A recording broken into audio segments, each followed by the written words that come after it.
Akhirnya turunlah mereka ke sini dan saya tidak pernah mengikuti lagi. Surat dibuat oleh sekretariat setelah dibuat seperti itu. Nah, kalau ada yang kurang bisa saja ditambah lagi apa yang diperlukan, diusul lagi seperti itu. Ya, jadi tidak masalah. Kami kira seperti itu aja bentuknya sampai hari ini sudah terlihat ada bentuknya. Di luar itu juga pakai bukan cat ya, yang hijau-hijaunya itu, sehingga memang nampak bagus kelihatannya. Bagusnya memang dimanfaatkan di sekitarnya ini untuk kegiatan apa lagi selain kita di untuk sekretariat ini, untuk kegiatan training dan sebagainya. Kami kira itu saja yang ingin kami sampaikan. Mudah-mudahan kita bisa lebih baik lagi dari kemarin. Yang kami hormati Pak Fuad Pamsuri yang menjadi penceramah, kawan-kawan presidium, pimpinan TNI baik Batkom maupun cabang. Sekali lagi kami ucapkan terima kasih atas kegiatan-kegiatan yang dilakukan selama ini. Demikian yang dapat kami sampaikan. Billahi taufiq wal hidayah. Assalamualaikum warahmatullahi wabarakatuh. Waalaikumsalam.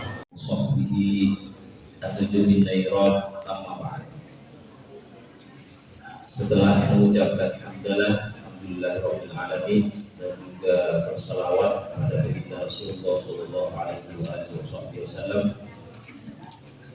saya ingin mengucapkan salam hormat saya kepada seluruh kader HMI dan kami se-Kalimantan Timur yang tidak bisa saya sebutkan satu persatu.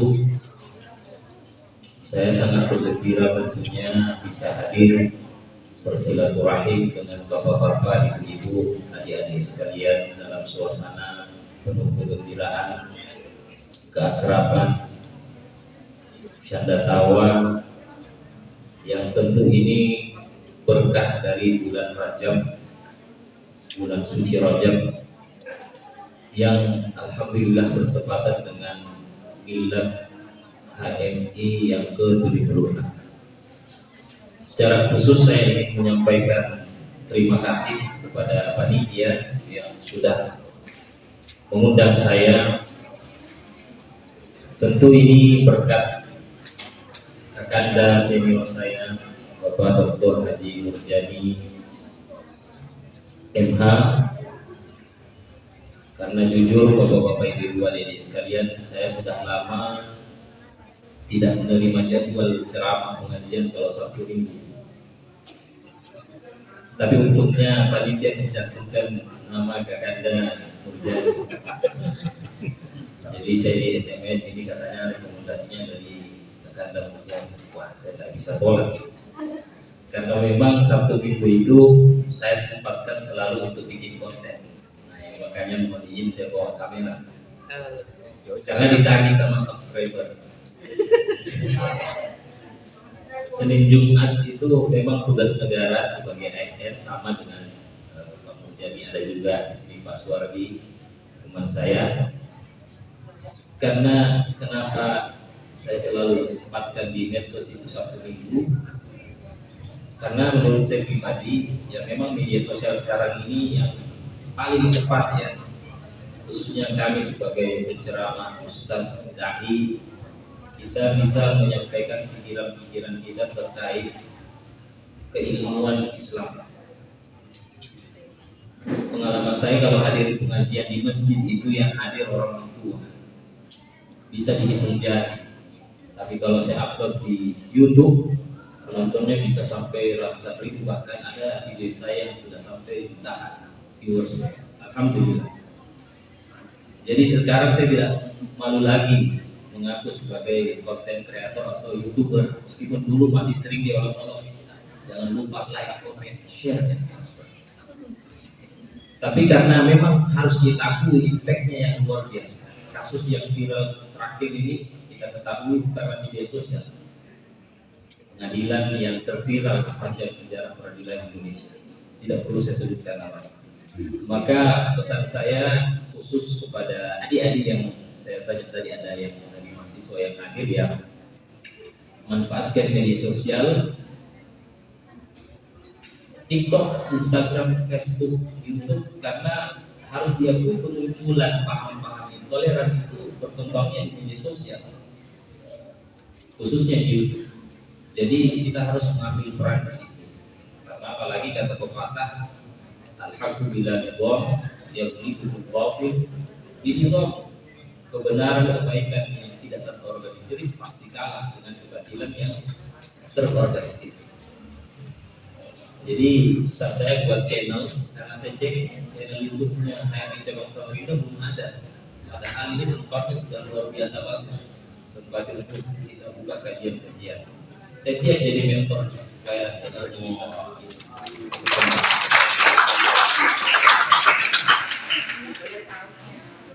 Channel saya Fuad Mansuri, nama saya bisa diklik di YouTube.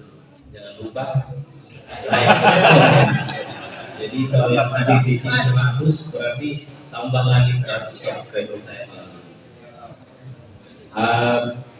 Jadi bapak-bapak, ibu-ibu, adik-adik sekalian, malam ini saya diminta untuk mengisi tausiah Isra Mi'raj baginda Rasulullah SAW. Saya mohon maaf tidak akan membahas secara mendetail bagaimana perjalanan Rasulullah di langit pertama dan seterusnya, ketemu siapa, lihat apa, karena saya anggap ini sudah setiap tahun kita dengarkan dari para dai atau penceramah lain.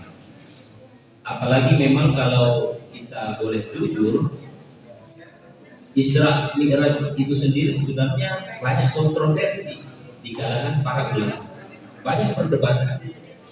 Misalnya saya ambil contoh, biasa kita dengar cerita di Masjid Al-Aqsa itu Nabi melihat pintu-pintu masjid sekian jumlahnya. Ternyata itu ditolak oleh para kritikus hadis. Jadi ada perdebatan.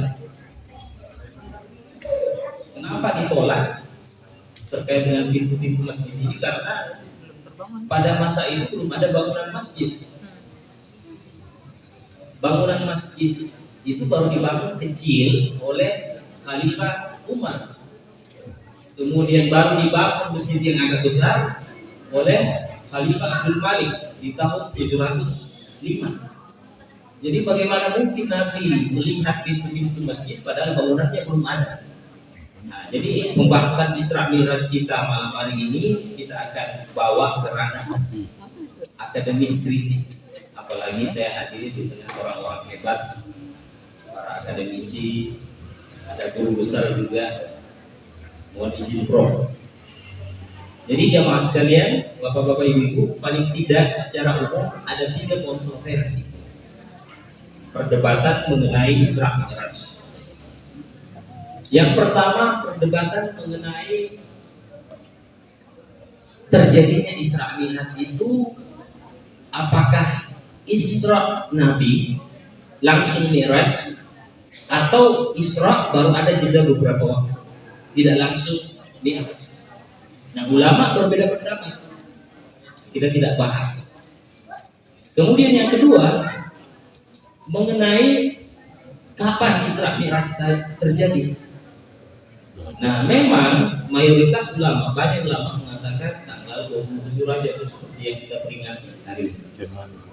Tapi ada yang mengatakan Isra Mi'raj itu bulan Ramadan, bukan bulan Rajab. Kenapa? Karena kita tahu salah satu tujuannya Nabi disahkan oleh Allah itu untuk menghibur hati baginda Rasulullah SAW. Setelah istri yang dia sangat cintai, Khadijah, wafat. Ditambah lagi pamannya yang menjaga beliau, Abu Thalib, wafat juga. Nah, ternyata Khadijah itu meninggalnya bulan Ramadan. Bagaimana mungkin Nabi Isra jaraknya dari bulan Ramadan ke Rajab itu cukup jauh? Tapi kalau Rajab ke Ramadan tidak terlalu jauh, Nabi sebaliknya jauh. Nah, sehingga ada perdebatan di sini. Tapi paling tidak kita bisa mengatakan bapak-bapak, ibu-ibu sekalian, perbedaan soal waktunya ini jangan terlalu memusingkan kita. Apalagi memang kalau ulama berbicara soal sejarah atau waktu itu cenderung fleksibel. Ya, kalau bicara soal sejarah, waktu terjadinya peristiwa itu cenderung fleksibel. Di dalam Al-Quran saja jarang, tidak ada yang menyebutkan waktu. Karena yang penting dalam sebuah peristiwa adalah substansi nilainya. Nilai apa yang bisa kita petik? Saya beri contoh misalnya yang sering terjadi perdebatan, atau mungkin kita tidak tahu ternyata ada perdebatan. Sejarah penyembelihan kurban yang sering kita dengar setiap tahun dikhutbahkan, diceramahkan oleh para dai itu